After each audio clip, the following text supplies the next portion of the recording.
Hey, you got to ask in your mind a little bit, what are you banking on? What's in your bank? What do you actually think is going to happen? Now, we know what Elijah thought. We've been talking about him going up on that mountain, putting a sacrifice together, putting water all over the sacrifice and in a moat, and then he calls fire down from heaven, and then he causes, after a long drought, he causes it to rain. And then he's thinking for sure Israel will turn to Yahweh. For sure Ahab and Jezebel will call all Israel to come and renew their covenant with the Lord. He is so excited that he runs down into the Jezreel Valley. He's starting to run towards the home of Ahab and Jezebel, and he runs ahead of the chariot of Ahab. He is stoked. Surely this thing is going to happen. But then he gets here, and we find in this very first part of chapter 19 that when Ahab told Jezebel all Elijah had done, guess what she wanted to do? She wanted to kill him. Have you ever thought, surely now I've got enough in the bank that certainly now everything is going to work out all right?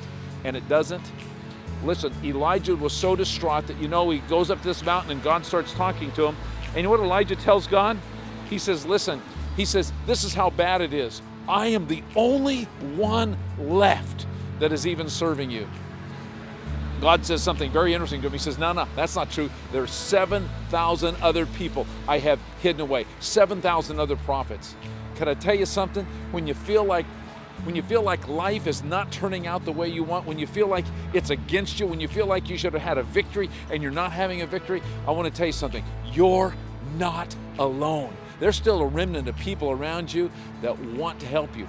And then he tells Elijah to go do something. He says, you're not alone. I got 7,000 others who've not bent their knee to Baal. But not only that, there's one guy. There's a special guy.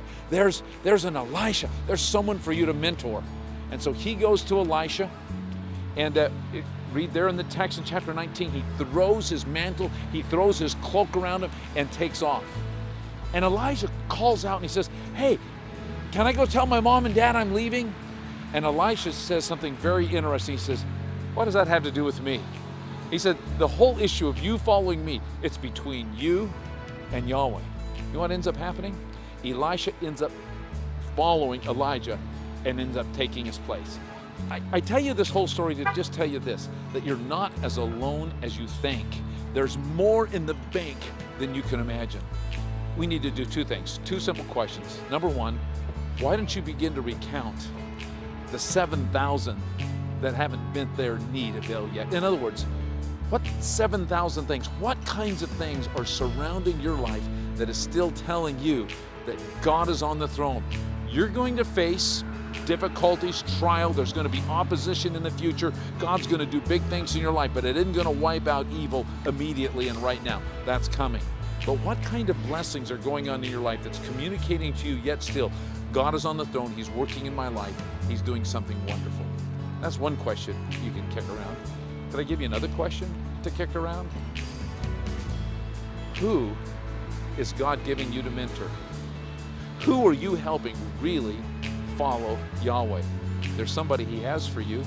It'd be a crime to be a follower of Jesus and not have somebody else that we're helping along any way we can. See, there's other people, there's other blessings, there's other things that's telling you Yahweh still cares about you, loves you, He's on the throne in your life. But the second is also true.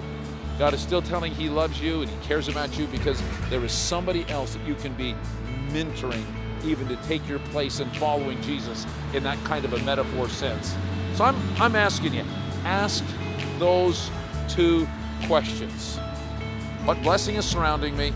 Who am I mentoring? I want to tell you something. Evil is eventually overcome, but it's little by little. It's been taking millennium and centuries for it to happen. But I want to tell you, it's ultimately going to happen. And what we've got to do is we've got to just face our part to let Jesus be king of our lives. Hey, let Jesus be king of your life this week. I hope you have a great discussion. I hope your small group, your Hope group is fantastic this week.